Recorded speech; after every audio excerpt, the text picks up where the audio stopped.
Hola amigos, ¿cómo están? Soy la super Comadre Claudia de radiocristalusa.com. Bienvenidos a la grabación y al live stream de la super Comadre Claudia Show aquí de radiocristalusa.com. I hope everyone's well and excited about this amazing week. And if you need your water, get your water when you get the coffee cups. I got mine. So, ¿tienes tu agüita? Pajarito, pajarito. So we're here ready to meet my new super comadre that I have here to my left, I think, or to my right. I'm not sure how this looks for you. And then I also have a super compadre who's going to be joining us because this is a power couple that I would love for you to meet. But before we get started, I want to jump into what's been going on with la super comadre. Pues aquí estoy. Ustedes ya saben que soy mamá, soy la bibliotecaria. Así se dice, ¿verdad? Hay muchas sílabas en esa palabra. Bibliotecaria este año y pues a mí me fascina la lectura, los libros. Hemos estado celebrando el mes de la mujer. También ayer celebramos el día de honrar el trabajo, todo lo que ha hecho Dolores Huerta y que sigue haciendo Dolores Huerta porque todavía está con nosotros. Y también César Chávez. Así es que un día festivo ayer, pero era de honrar y recordar todo lo que han hecho ellos para las personas que están trabajando duro hasta hoy en este día, los que están allí piscando, así se dice piscando, ¿verdad? En la agricultura, allí, como se dice, migrant farm workers, porque yo vengo de familiares que trabajaron también, se decía en la pizca, en el campo, ¿verdad? Así es que, pero antes porque aquí tengo mi super comadre y tengo mi super compadre ahí waiting in the wings, but I want to ask, how is Liliana doing? Yeah, comadre. Como le hago a mis alumnos. Silent cheering. Silent cheering, everyone. Pues muy contenta, comadre. Ya estamos en Telemundo.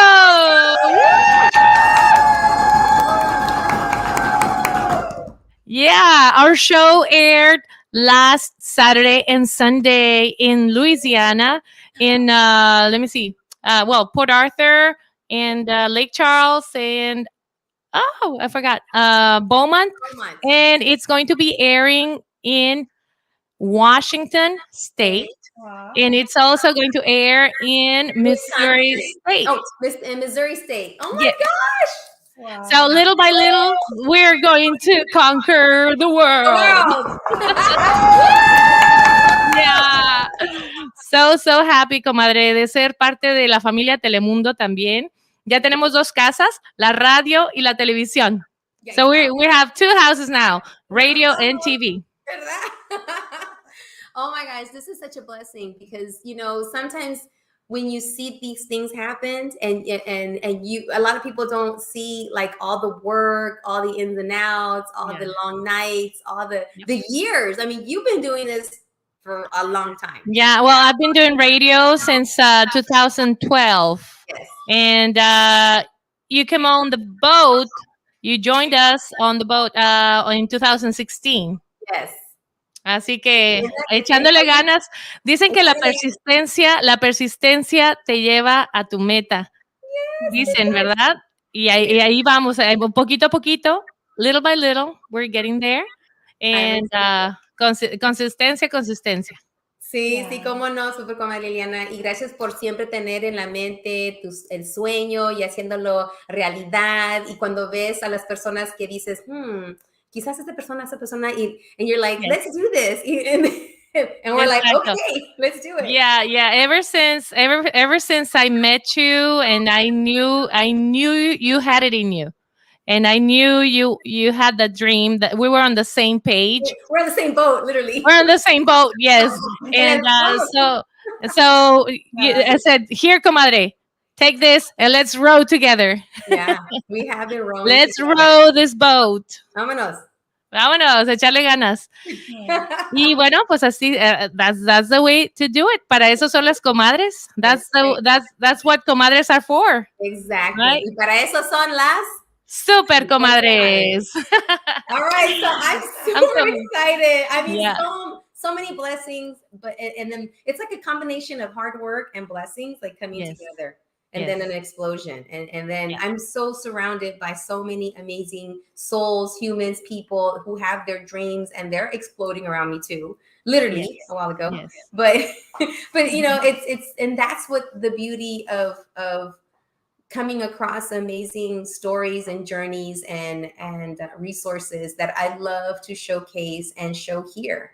And that's what Comadre Claudia show is about. Is bringing people together, connecting. Like I always talk about, people always ask me, well, what do you do? I connect, I collaborate, I communicate. So, and that's what it's about. And you help. Yeah, exactly. You help. And I want to say thank you through this via radio to Chris Fernandez and El Dorado Media for believing in us and for making us part of their project for Telemundo. Yes. Thank you, Chris Fernandez, and thank you to your entire team. They have a great team in Port Arthur and Lake Charles and Beaumont. And it's growing. It's going all the way to Washington. Another one in Missouri. So we're growing little by little, and I know he also has people to thank for being part of this project for Telemundo. Pues gracias por estar aquí. Gracias por esa persona también, porque when you meet and you move forward, that's the only direction we can go. All right, Comadre. Now, before you introduce us, your super comadre, the one next to you. Yes. Let's have our sponsors show on the screen so everyone knows they're here for us. Thank you to all our sponsors. Hello.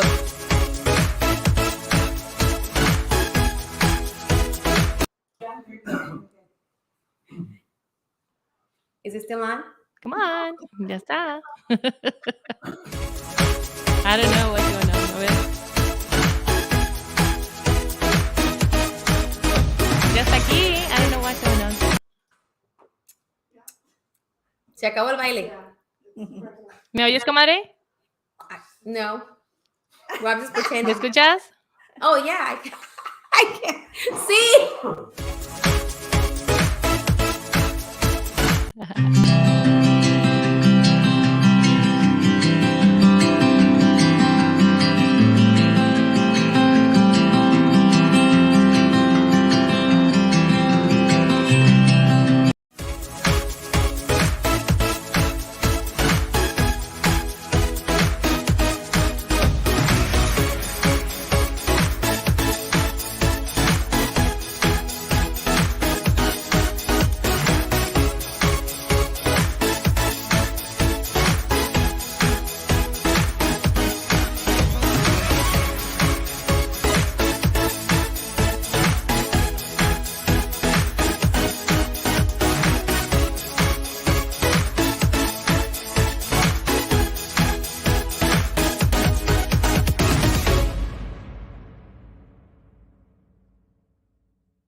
All right, aquí estamos de regreso con mi show, La Super Comadre Claudia, y les quiero aquí introducir, ¿así se dice introducir? Mi español no está súper perfecto, así es que... No, estás bien. Ok, all right. Una mujer que admiro, una mujer que es una gran señora, líder, activista, como maestra, como una tía, como, una persona que si necesitas algo, un apoyo, un consejo, ella es una persona que siempre está allí, ¿verdad? Apoyando las causas, apoyando la comunidad, y quiero que ustedes conozcan a María Lira.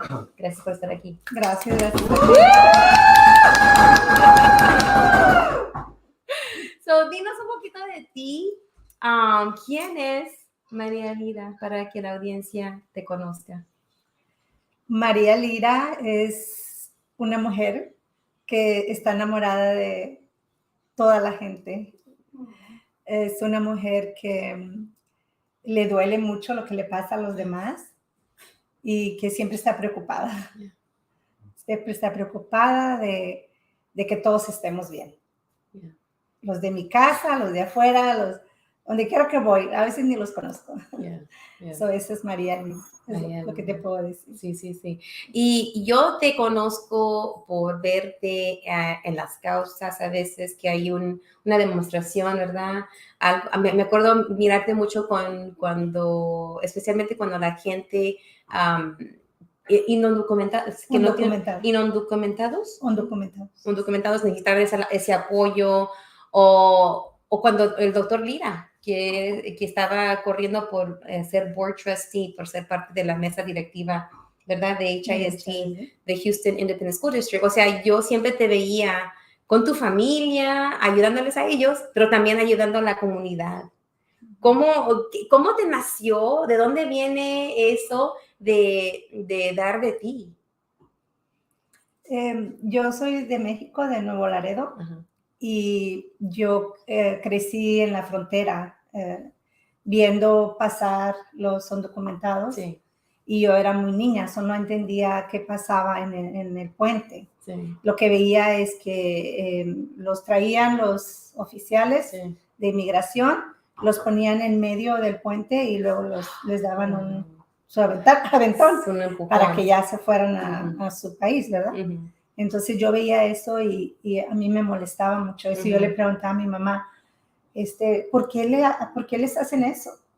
Y mi mamá me decía, es que son ilegales, no tienen papeles y los tienen que enviar a su país. Ajá. Y a mí desde ahí creció esa forma de decir yo, eso no es justo. Sí. Porque todos somos humanos, somos creados por un Dios o por lo que ustedes crean, pero tenemos que tener los mismos derechos, ¿no? No nos pueden tratar así. Sí. Entonces ahí creció ese amor, puedo decir, por la gente que no tiene los mismos beneficios o no goza de los derechos que yo en ese momento tenía o que los demás teníamos. Entonces ahí es donde empezó todo. Todo mi puedo decir coraje, porque el coraje también es bueno, ¿no? Sí. Y yo siempre decía, cuando yo crezca, yo los voy a ayudar. Wow. Y los voy Desde niña ya sabías. Nació dentro de ti. Y tú tuviste yo hablé un poquito contigo hace 2 semanas y vamos a hablar un poquito más adelante sobre esa reunión que tuvimos.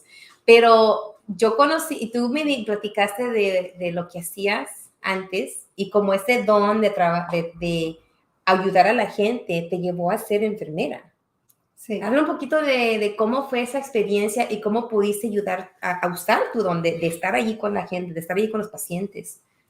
Sí, pues ya te dije, lo de niña ya lo traía, entonces yo cuando me vine para acá a los 21 años, entonces yo era enfermera y vine a estudiar inglés aquí para ir a regresar a Laredo, Texas a trabajar de enfermera, pero no sucedió así.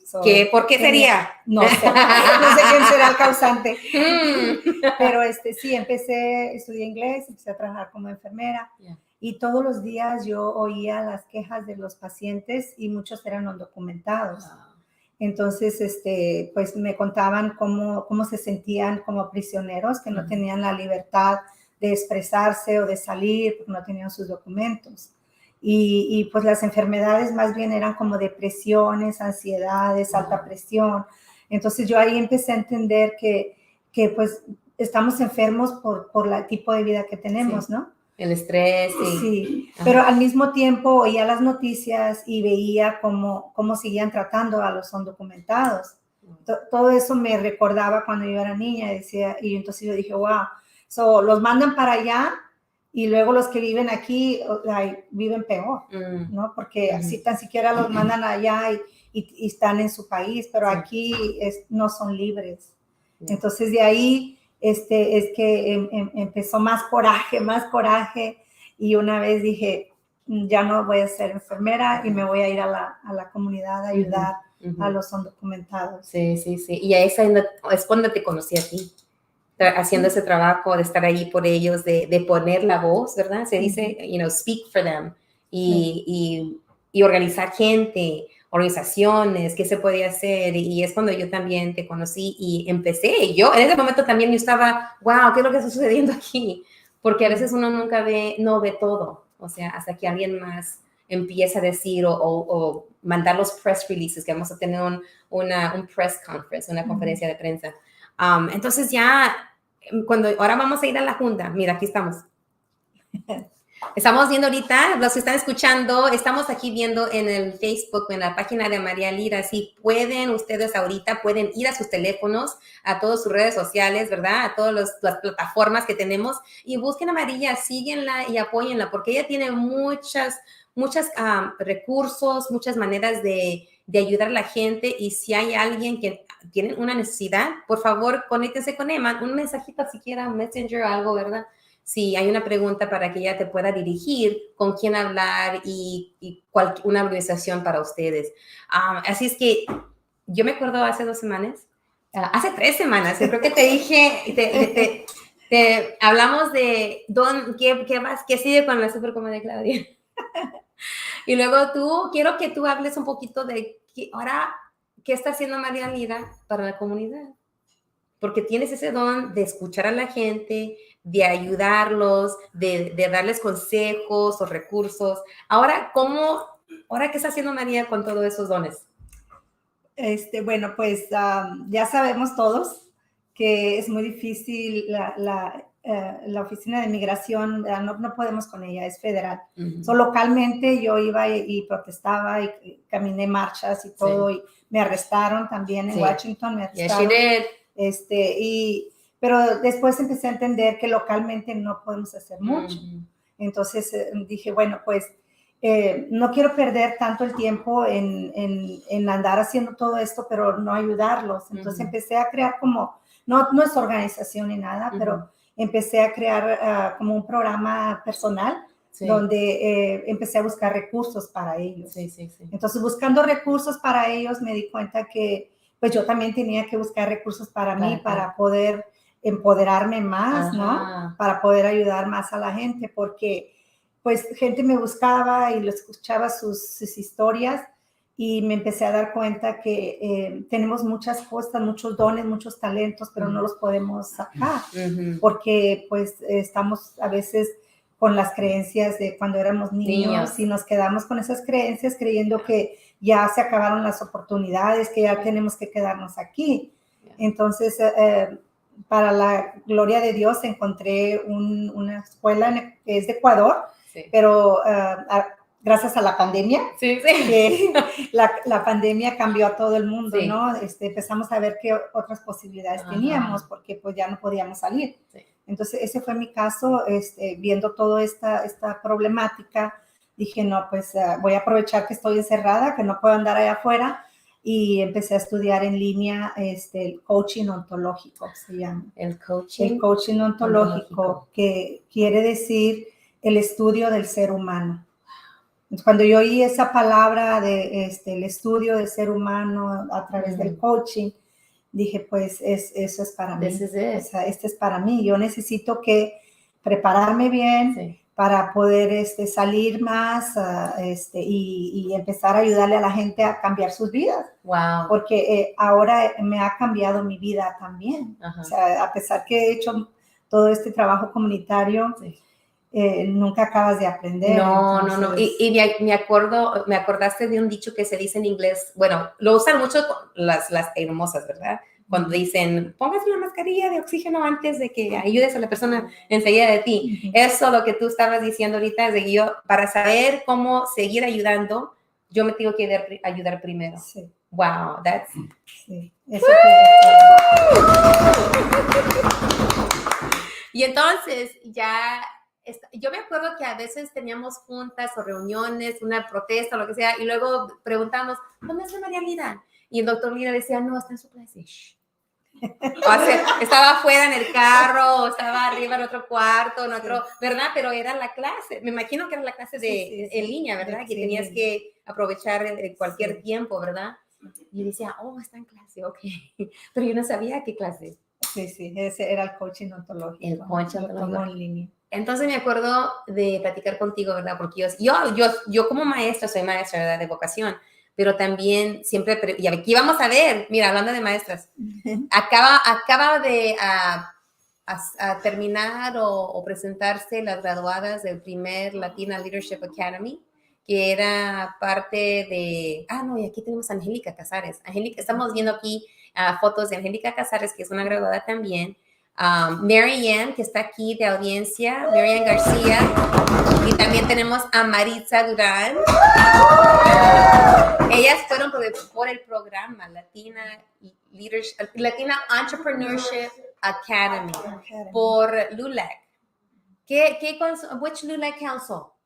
60, LULAC 60. Entonces LULAC 60 y luego se presentaron todas las clases en el U of H Downtown, ¿verdad? Aquí en la Universidad de Houston, Downtown. Muchas mujeres líderes que se conectaron, que fueron parte de esto. Y tú fuiste también como haz de cuenta coaching, porque cada vez que yo me siento contigo, yo no sabía que estabas haciendo todo esto, pero haz de cuenta que cada vez que terminaba hablando, terminaba de hablar contigo, me sentía como que, wow, ok, I can do this, lo puedo hacer, me siento mejor. O que estaba allí ¿cómo dice? Lloriqueando por alguien que ni valía la pena. Y tú me decías, Claudia, this is, you know, you're this. Don't forget that. No te olvides de ti, de quién eres. I'm like, yes, okay, I got this. Te empodera. María te empodera. Ya. Y entonces hace 3 semanas hablamos un poquito y me contaste de todo del programa y tú dijiste, let's do a coaching. And I was like, okay, let's do this. Y luego nos juntamos con una lloradera de parte de mí, porque soy llorona. Y luego yo te dije, tú me hiciste preguntas, ¿qué es lo que visualizas tú? ¿Qué es lo que tú quieres? Y te dije los detalles. Sí. ¿Y qué pasó 3 días después? La comadre ya recibió, ya va a estar en Telemundo. That's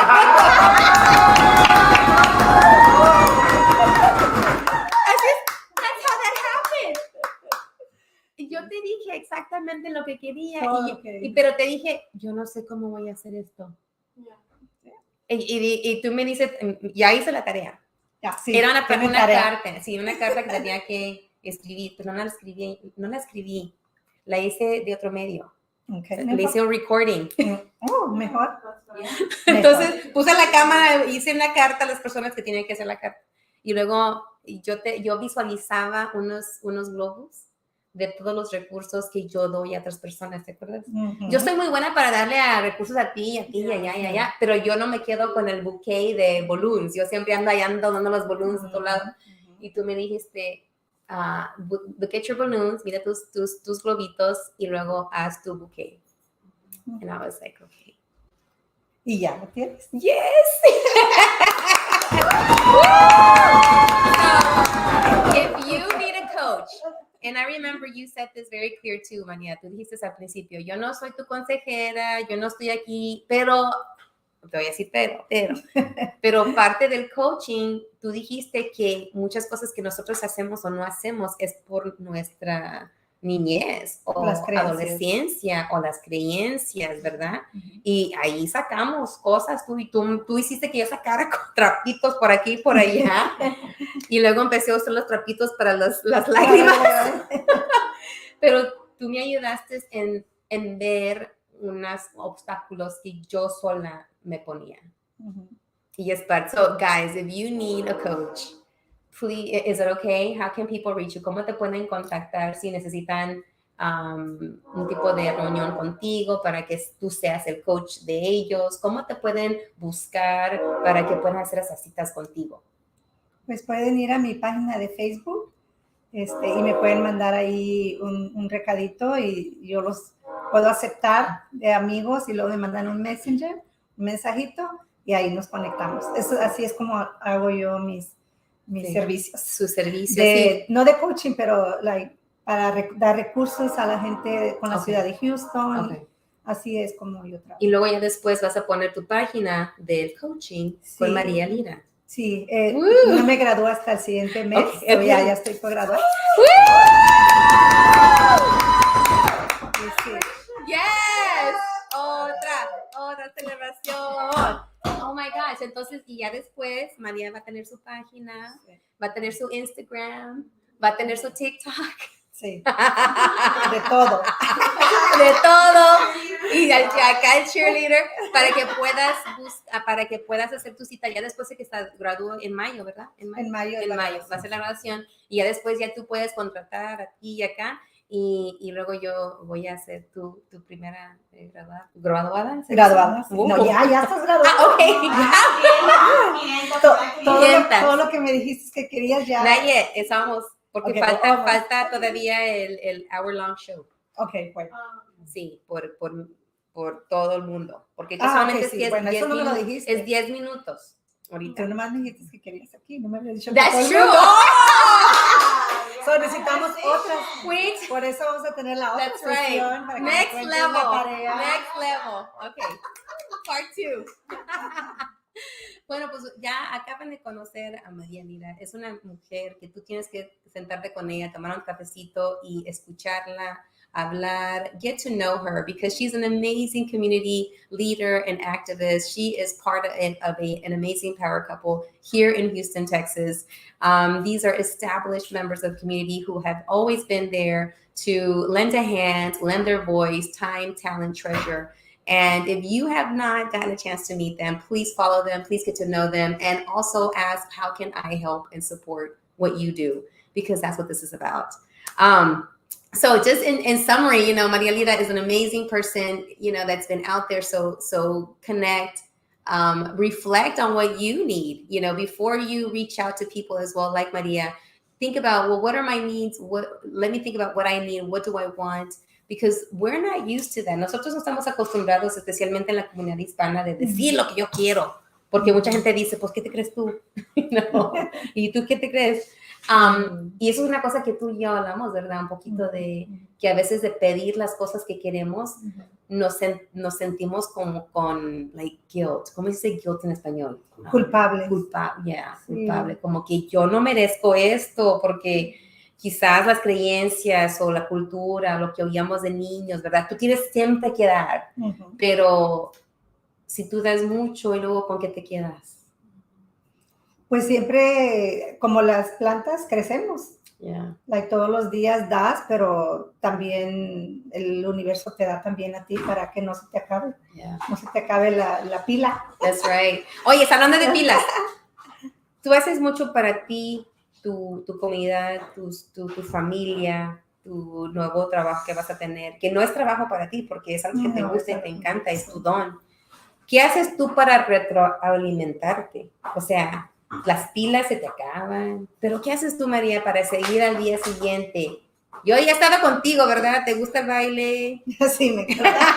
¿Te gusta la música? Sí. Pero, ¿y qué haces tú para retroalimentarte y seguir adelante el siguiente día? Pienso en las necesidades de la comunidad y luego oro y le digo a Dios, ayúdeme a poder tener más fuerza y más conocimiento y más energía para poder seguir ayudando a los que me necesitan. Yes. That's what I love it. So prayer. Find something that fuels your energy level again. Prayer. I love it. La oración. Sí. Prayer is very, very important. Sí. Últimas palabras porque vamos a... Mira, dice My Shiro. ¡Yay!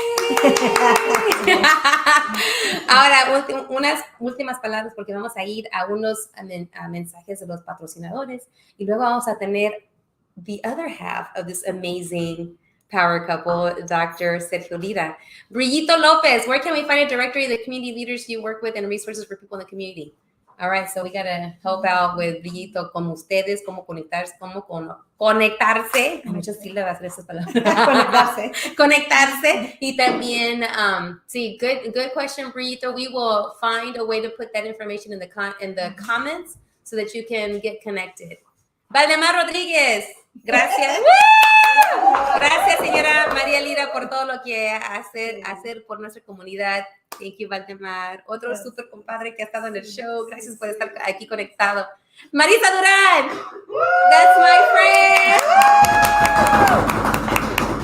Di un poquito. de cuando tú fuiste al Latinas Entrepreneurship Academy graduación. ¿Quién estaba allí? Porque está en la audiencia. Las dos. Oh, yeah, Marisa. ¿Y cómo fue? Habla de ellas y cómo fue estar allí, estando allí, rodeada de estas maravillosas mujeres. Para mí siempre es un orgullo, porque yo creo mucho en la mujer, en los derechos que tenemos. Siempre que yo puedo ver una mujer, lo primero que le digo es no te dejes de nadie y sé tú quién eres. Y la mujer es, aunque el hombre no quiera, es la jefa de la casa y la jefa de afuera y la jefa de donde sea. ¿Por qué digo esto? Porque nosotros tenemos muchas responsabilidades en la casa, con los hijos. Si podemos sacar adelante la familia, podemos sacar todo. Para mí fue un orgullo ver a todas estas mujeres empoderadas y contentas de haber logrado lo que ellos querían lograr. Que yo ya las conozco, ya son businesswomen, ya son bien emprendedoras, pero me gustó tanto verlas que todavía van por más. Y esa es la mujer. La mujer nunca se queda callada o nunca se queda sentada. Hay que darle todos los días, darle, y así es. Y así es. También es lo que me gusta. Exactamente lo que tú dijiste para ti, ¿verdad? Antes, que para poder saber o cómo ayudar a los que estoy ayudando, yo tuve que tomar el tiempo para ir a las clases. Igualmente con estas amigas, muchas que son mis amigas y amistades y super comadres que pasaron por este entrenamiento. Ya están en un nivel, ahora otro nivel, que sigue. Quieren seguir creciendo. Eso es la plantita. Esa es la planta. Hay que estarle echando agua porque si le paras, se puede secar, ¿no? Entonces nosotros tenemos que estar retroalimentándonos de muchos recursos para que podamos seguir adelante con nuestra familia, si van a ir afuera, a la comunidad, con sus negocios. Nosotros hasta que no nos morimos, podemos descansar. Pero si no, hay que darle todos los días. Hay que echarle ganas y seguir adelante. Sí. All right, so, Comadre Liliana, where are you? Because we're going to bring our next guest on. Do you have some sponsor shout outs? No. One more time so I can hear you, because I can barely hear you. ¿Ahí me escuchas? Ok, gracias. Y María Lira, la nueva comadre. Yes, the new nueva super comadre. One more time, because we didn't hear you. Oh, ok, muchas gracias a todos y thank you to our sponsors. Gracias y también a la nueva super comadre María Lira. Gracias.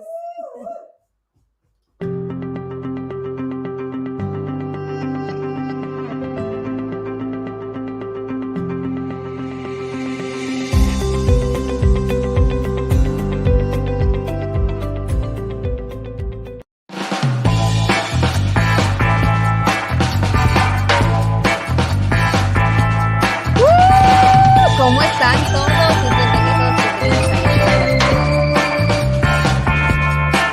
Bienvenidos a Mundos en Pantalla. Bienvenidos a todos.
Okay, here you go.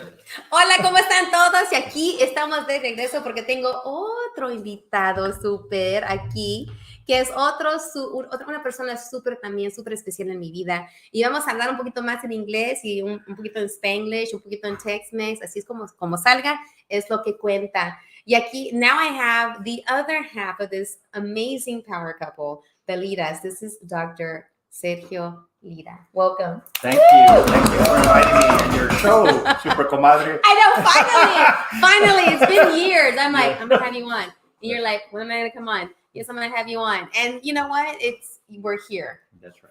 We're breathing. It's post-pandemic, hopefully, officially now post-pandemic. I hope so. That I'm keeping my fingers crossed that that's where we're at now. And I wanted to have you on because you are just an amazing individual. I came on the scene probably when my girls were old enough to, when they were like little, maybe like 10, 9, 8, por ahí. And it was during the time of the anti-immigration sentiment. Right. It was right after the 2016 election. The Trump election. Andale, I don't even want to say his name. Yeah, it's okay. It's okay. It's a that fact. person. It's a fact. That person. I only gave him a number. That's right. I would just say when 45 came into office. That's right. I don't even want to waste my breath. But when 45 came into office, we got really politically involved, actively involved, signing up people to vote, learning how to become a voter. And that's actually one of the reasons why I ran for office. It's a short little story, but I'll go tell you for it. later. Yes. You know, when I saw the results of that election, I was just numbed.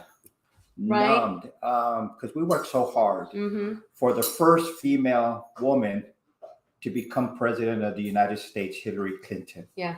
And it would have been a historical moment for all women. Yeah.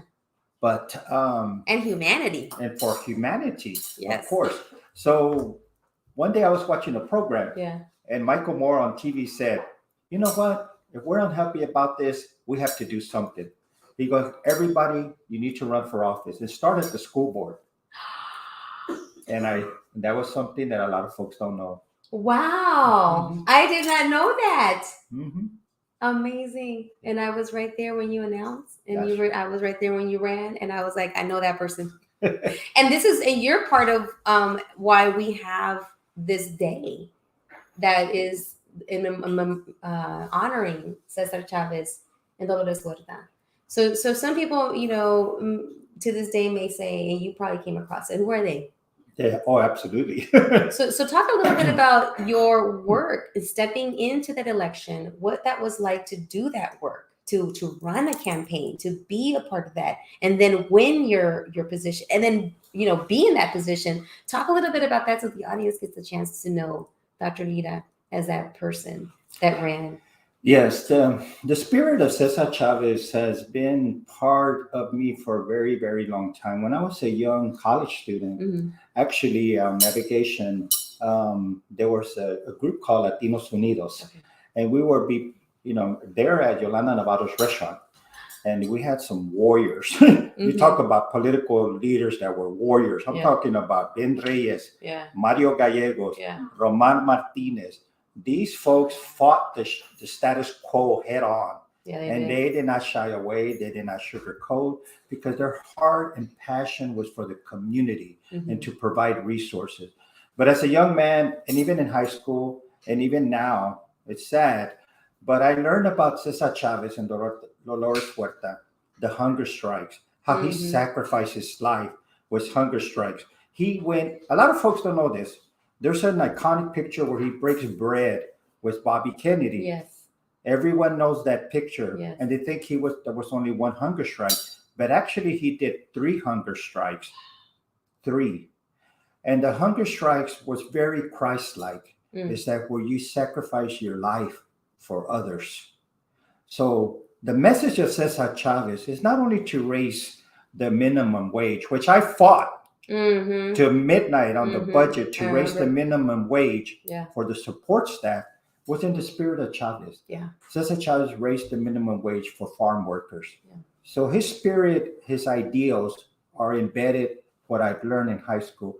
But unfortunately now, I worked at Cesar Chavez High School for 5 years, and I do some intervention now. And when I asked folks yesterday, students, who is Cesar Chavez? And you know what breaks my heart? Is that some said, well, who is Cesar Chavez? Yeah. Is he a baseball player? Is he the boxer? Wow. And how can in our schools, Mhm. we have Cesar Chavez High School, students walk in that school every day, in and out, and not know this great figure? Yeah. That is sad. Again, when I was on the school board, I fought with Tony Diaz and many others, Elizabeth Santos, Carol Alvarado, and other folks from the community to make Mexican American studies part of the state curriculum. Yeah. To ensure that our history is told. In addition, now I'm working with Cristina Morales, state rep, to not only make it a state part of the state curriculum, but to make it a requirement for graduation. Yeah. And that is long overdue. It's super long overdue, because I can tell you that even myself, I didn't know about these figures until I was at U of H downtown in the Mexican American Studies program under Dr. Mendiola, and Lorenzo Cano. That's right. And that's when I'm like, what's this thing? Why can't we eat grapes? That was a big deal at the Mexican American Studies Lounge. We could not eat grapes, but I didn't know what do you mean? And that's when I learned. I'm like, why don't we know this? Why am I just learning this at the tender age of 18, 19? Well, you see, cancel culture started a long time ago. This is not a new phenomenon. Right. This is not a new phenomenon. It So- started back in the 60s, okay? Yeah, and even before. That's right. By coming over and the border crossed us, That's right. we got canceled since That's then. So back to understanding. I think when I've been in education too, I followed the footsteps of many people, and what is it? What, you know, it starts with running for office. When I think the question, well, what can we do? What needs to happen? 1 or 2 or 3 teachers or librarians, yes, they can come out and read the stories and share. But we're talking about a drop in the bucket. Mm-hmm. But how do you make sure that the whole bucket is involved? Is by what you're doing, running for office, getting involved.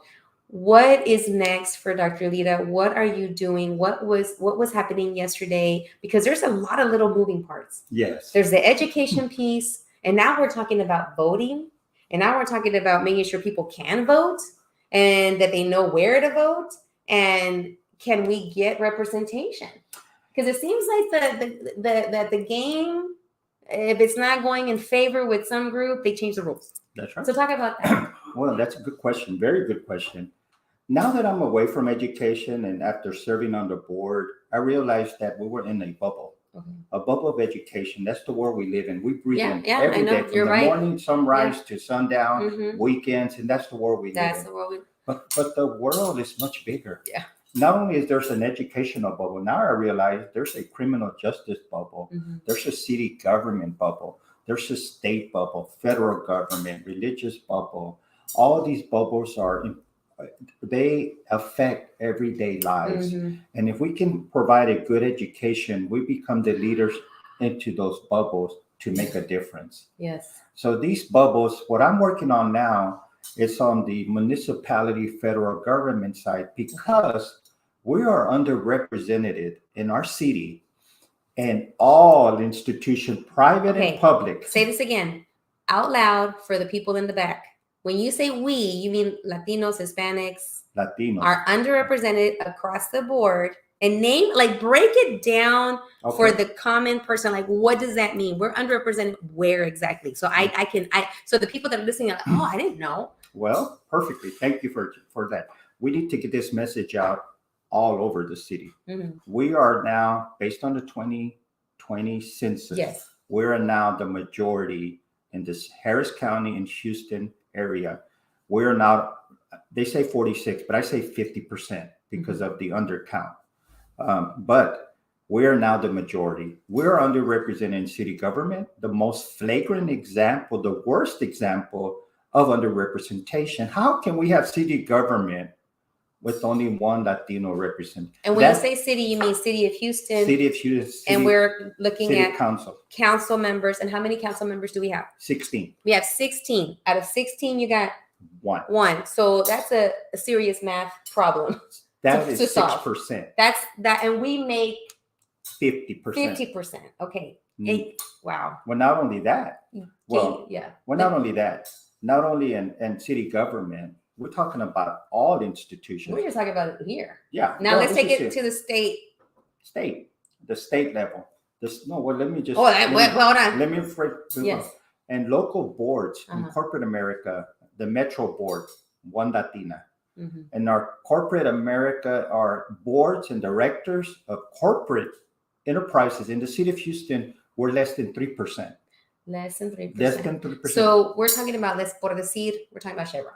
Yeah. Okay, let's say Chevron. Y'all know Chevron. Y'all put gas. It's overpriced, right? Okay, stop complaining. But anyways, so we're talking about Chevron. Chevron has their big building downtown. Right? Yes, they do.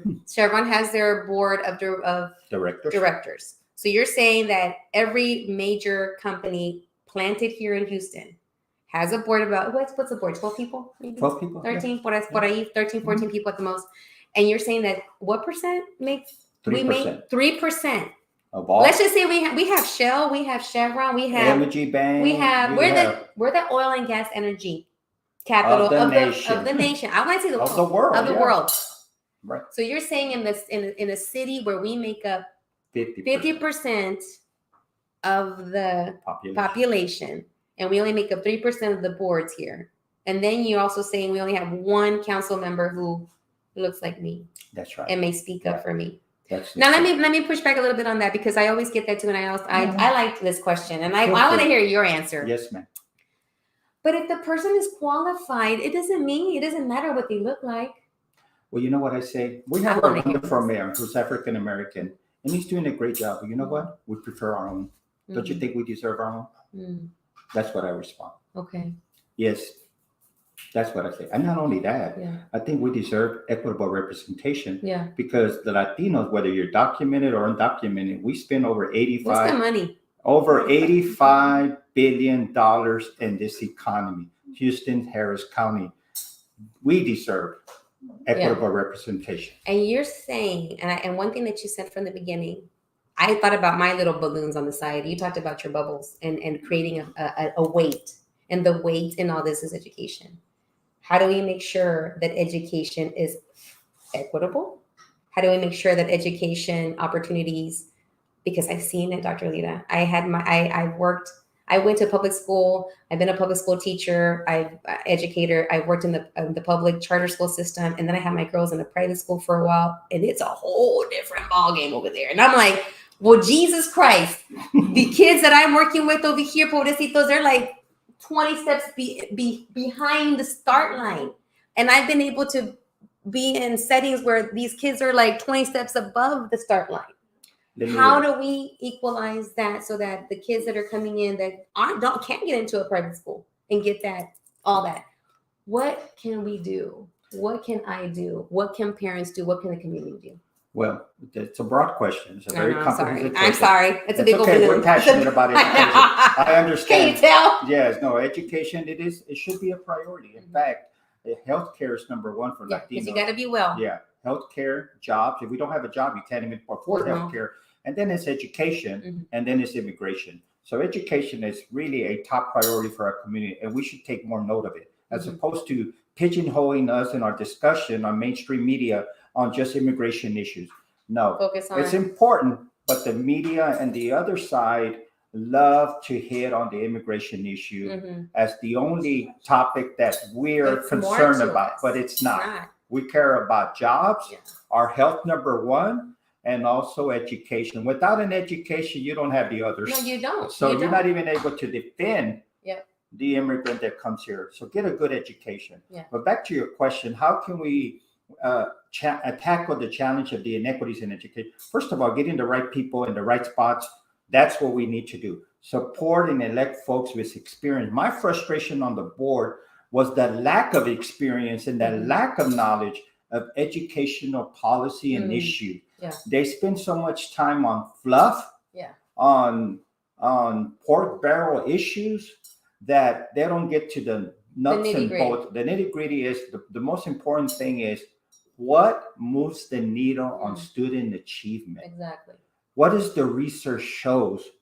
And that, don't let your rhetoric and passion sidetrack you. Yeah. I've done a lot of research, and I can tell you effective practices, but to challenge the status quo, it's a monumental work. It takes a lot of work, and folks getting on the same page with experience to move the needle and create a policy that lifts and has effective policies to move the needle and practices that increase student achievement, Yeah. and especially among children of color Yes. and children of poverty. Yes. And there are some successful practices and policies. You That can we ask need me to any bring of them, but I'll tell you what they are, and they're not doing it. Let me give you an example. Give me an example. Give me an Throw example. it down. Let me tell you, why do we have low performing schools in low income areas and they're all in the central part of town and the other part of town? Why is that? That is called an inequitable distribution of magnet schools. I don't see a single one on the east side over there, or on the north side. When you provide magnet schools of high performing programs, instructional programs, they're next to DD Middle School, next to Jackson Middle School. They're going to compete with the Yes Preps and the KIPS. Unless they figure this out, we're going to be, actually, our schools are bleeding. Our traditional public schools are bleeding because they don't have the courage to talk about this issue and to challenge the charter schools, what they're doing. That's the issue. We have folks that are on the board, on the school board, who were supported and funded by the charter school movement. Wow. So how do we make sure that we get those research practices? Electing the right folks. Electing the right folks. Getting folks with experience and those that support public education. So we need, how we just had an election. Which election? The one, I The know March which primary? one. The one that wasn't the brought school in, related. the one before this last election. I know there's another election coming up, y'all. There's a runoff. So we need people with experience. That's what I'm here. And when you say experience in the classroom, experience working with kids, experience having been there in boots on the ground, I guess what you would say. No. Or is that what kind of experience? In public education that are supporters and defenders of public education. Ah, that's one. So there's another level of not just education is broad. We have public education, which has been the tradition, has educated mostly our students, the highest volume. Then we have a privatization charter schools, and then we have homeschooling, and we also there's a lot of evidence. And then we have private schooling that those who can afford it. So it's a broader spectrum of education, but I'm talking about public ed, which is the bulk of who is educating our students that receive state funding. That is the folks that we need to get in there to save public education. If you don't get the right folks in there, then they're going to fight for it. And actually, we're losing the battle. Okay, so how can we win? By having folks that support public education, really understand the competition, and also make sure that we have equitable resources in our low-income areas, such as I mentioned, equitable distribution of magnet schools, resources, funding to support public education, because our traditional high-performing schools are dying. I'm talking about schools in our neighborhood. When we were growing up, they had 1,000, 600, 800. They're down to 300, 200. The enrollment. And these folks wake up in about 5 years, they're going to gobble. Charter schools are going to go by at least 20, 35%. I see. And I was part of that movement. I was in Galena Park. I was in Pasadena ISD, Galena Park, and then went to the KIPP charter schools. I did open their second elementary school for them here in the city of Houston. And I'm torn because I see what you can do, what you can do here and what you can do there. And, and I'm torn because I can see like what were some of the benefits of having been in that type of environment.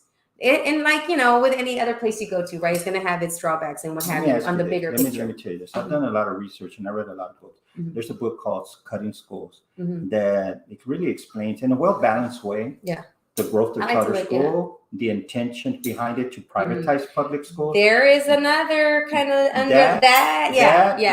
And because there's always been a right-leaning side to kind of get in there and dismantle, which is the part that I don't agree with.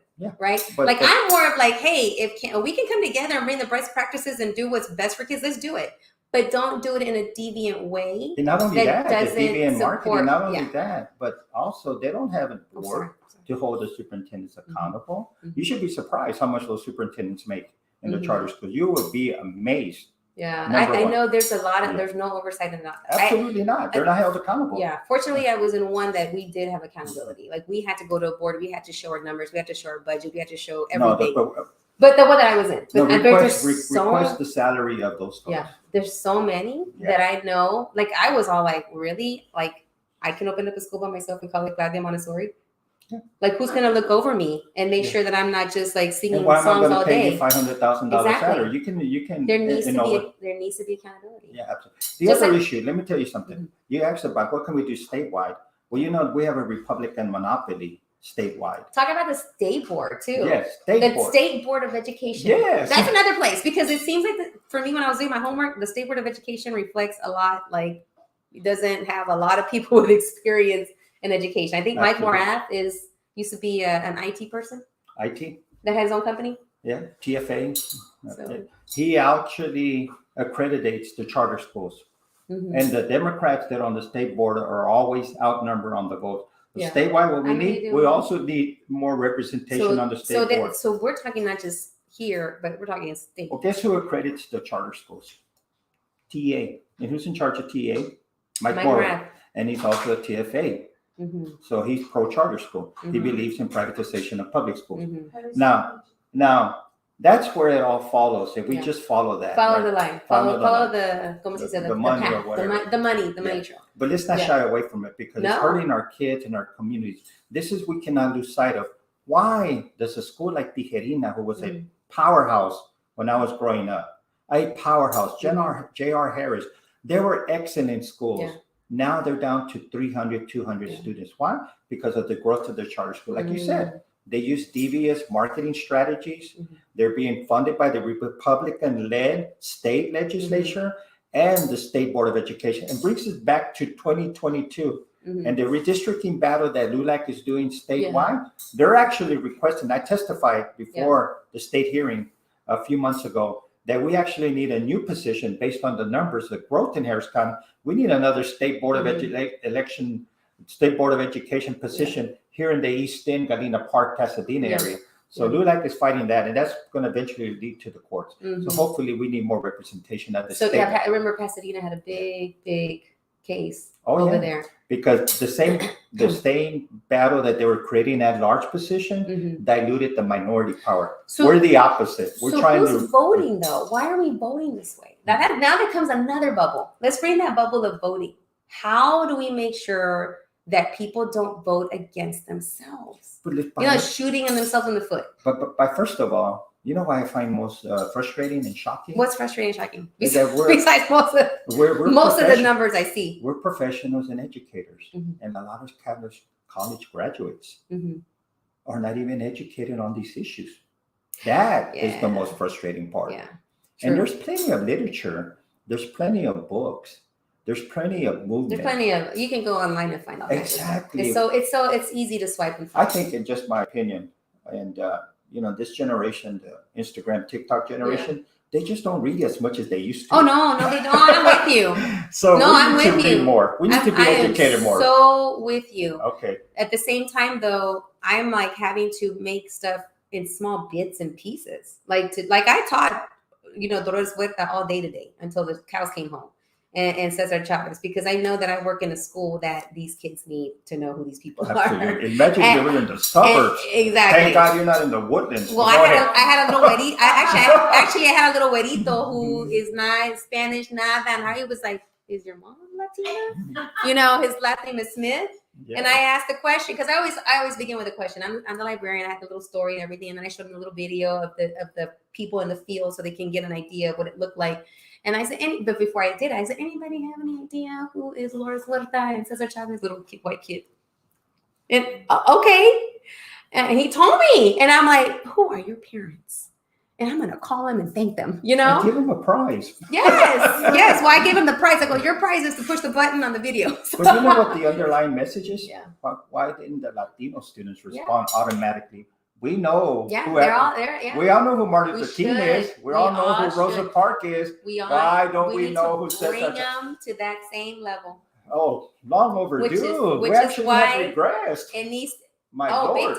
big time. We have regressed so much, and You I'm don't get me hoping. started about education. I'm so I know. I'm hoping that I we would talk continue for 5 hours on moving that forward, and our goal. Go ahead. Yeah, and our goal is to continue moving it forward. Absolutely. Getting people to vote. I know we had a really great conversation after the Que Onda Meet the Candidates on was that Saturday? I was all over the place. That's- Oh no, I was like, so on Saturday some good we menudo, talked. boy. It was I had vegetarian food because I don't eat meat, but we talked a little bit about how do we make sure that when people vote, they don't vote against themselves, like shoot themselves again in their foot, like don't they se llevan por el mensaje without really knowing the issue or who's voting, who's running for what. Well, The other. I always say the other side, Yeah. but the other side's really good about using small messages, using ways to get the person who doesn't read that much focused and connected.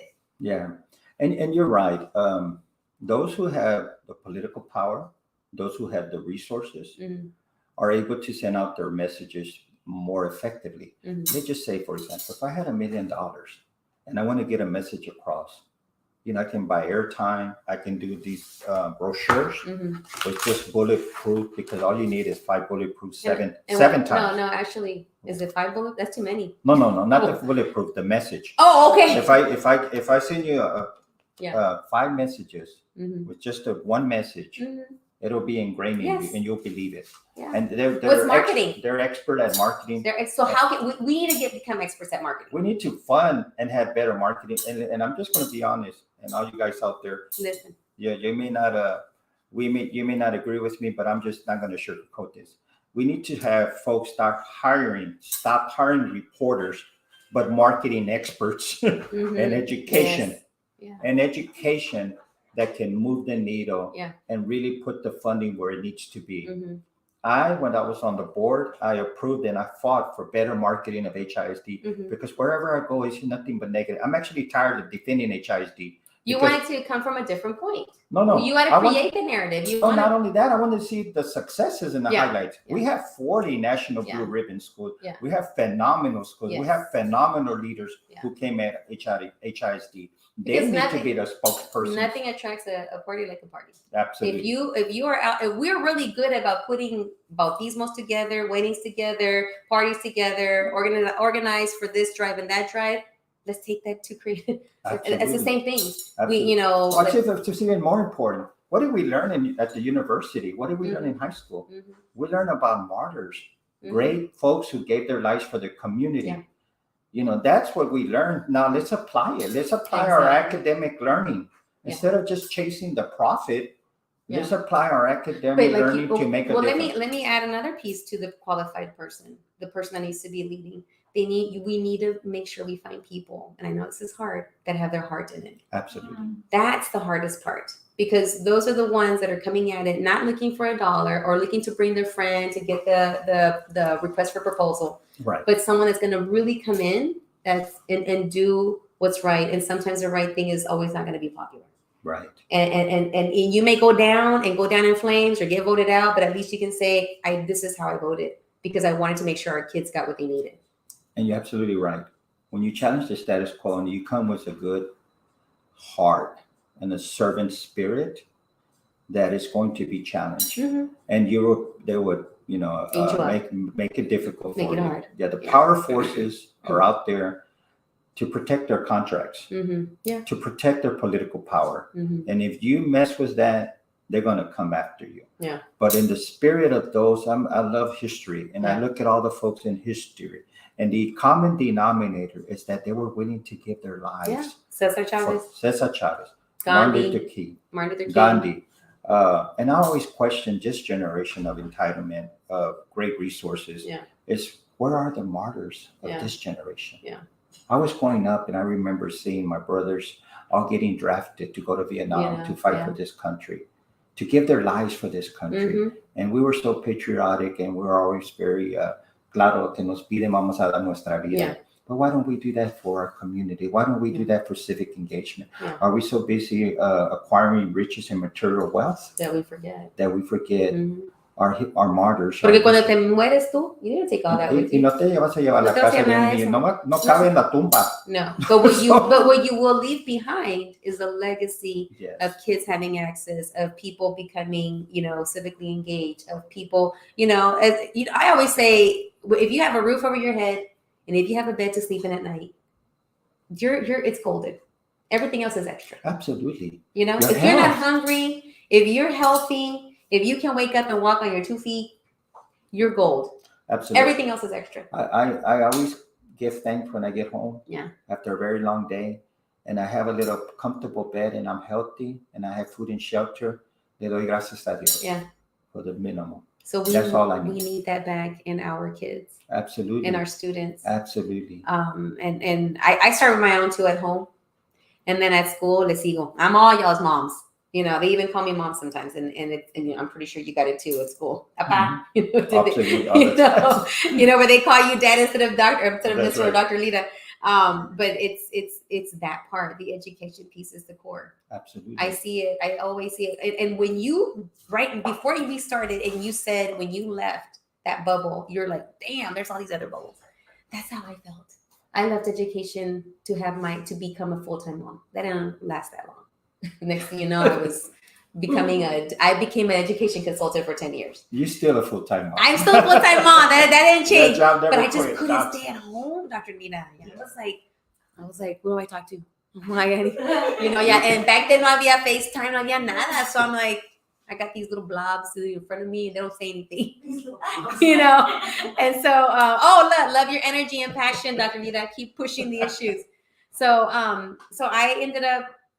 How did I end up becoming involved in this again? Okay, so I was teaching my oldest sign language because I read the research. In order to communicate with babies and infants, you do sign language, right? So I was teaching her Spanish, sign language, and English. Well, I was talking to her in English, right? And so then so once they got their vaccines, I'm like, we're going to go to the library and hang out with the baby toddler time so I can talk to the other moms. Okay. So then they would see me doing sign language with Citlali, the one you met, the oldest one. Oh, yeah. And the other moms were like, I'm so sorry. Your kid's deaf. And I'm like, what? They're like, yeah, well, you're doing sign language. I'm like, no, she can hear. I'm just learning how to communicate with her with sign language. Right. But she would say words and say the sign language. Oh, well, can you teach us? I'm like, I can't teach y'all. This is story time for y'all. So then they went and asked the librarian, can she teach us sign language at the end of your story time? So next thing you know, I got asked, can you come and do a story time once a week and teach them baby sign language? And I was back in the game again. So that started Discover With Me Education Consulting. And ever since then, I've worked with Rice University, Classroom Storytelling Project. I worked with the University of Texas Circle Program, the Center for Readiness and Preparedness for Academic Readiness. And then for 10 years, I traveled and I taught teachers how to teach kids how to read or how to build the foundation for babies and toddlers. Well, let me just share with you that my wife, my beautiful wife. Yes, the other half. the other comadre. Yes, the other super comadre chingona. Without her support, I would not be where I am. But behind every chingona, there's a chingon too. I love it. So anyway, one thing she always told me, and I appreciate for that, is she says, you have so much talent, you have so much intelligence, so much experience. Don't bury it, share it. But now that I'm outside of the bubble of education, she said, now that I'm outside of the educational field and retired, there are many challenges for our community. Let me just give you an example. Our criminal justice system, the mass incarceration, it's a huge which is tied into education, which is tied into poverty, which is tied into parents not having the adequate resources. No. I'm sorry. Permítame, como dicen en español. Let me frame the issue is that currently this is impacting our community daily. Right now is the spike in crime, the lost life of innocent children. Yeah. I mean, we used to hear, gun shooting adults in the cantinas and bars, but now it's affecting innocent children. Yeah. Felons out on the street. We need bail bond reform. Me as an educator, what am I going to do? Just sit back and cross my arms and let it continue? Or do I share my talents? Or do I get involved? That's just one. The medical field. We need more nurses, more bilingual nurses, más Latina nurses. There's a crisis in nurses. There's a crisis in nurses. So what am I going to do? Now, do I just sit back and cross my arms and go to sleep or get me a nice house in Oaxaca and retire out there and have some margaritas? No. My wife tells me we have to share our experience, our knowledge, everything that we have. Do not bury it. Let's make a difference in the other homes. I love it. Back to what I was trying to connect with you. I felt the same way too. When I came out of being a principal, I became a mom, I was like, wow, there's another world out here, and our worlds are not connecting. They're not. I see They this work in world. silos. They do. And I'm sitting here with Houston as the backyard with all of these opportunities for students. And I'm like, we have NASA, we have the oil and gas, we have the Texas Medical Center. And let me just say one final. Is that our cutoff music? I think Liliana's like, we are done. Comadre, we have to go. All right, so this is amazing. I love it. We're wrapping it up. Kind of what they did at los Oscars, at the Oscars. Wrapping it up. Whammo!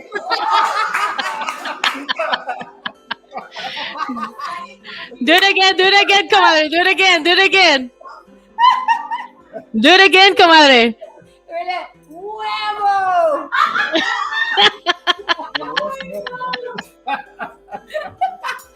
Oh my God, I love it.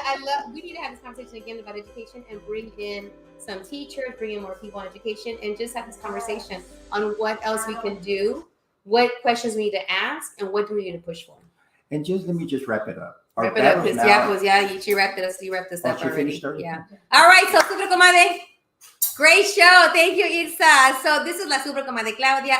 We're going to continue this amazing conversation about education because, as you see, education is at the core of everything. Everything stems from there. So thank you so much for Dr. Lita. And I also had Miss Lita. She's going to roll back into the picture. Come on this way. Come on in. And so I had this amazing power couple here today. Woo!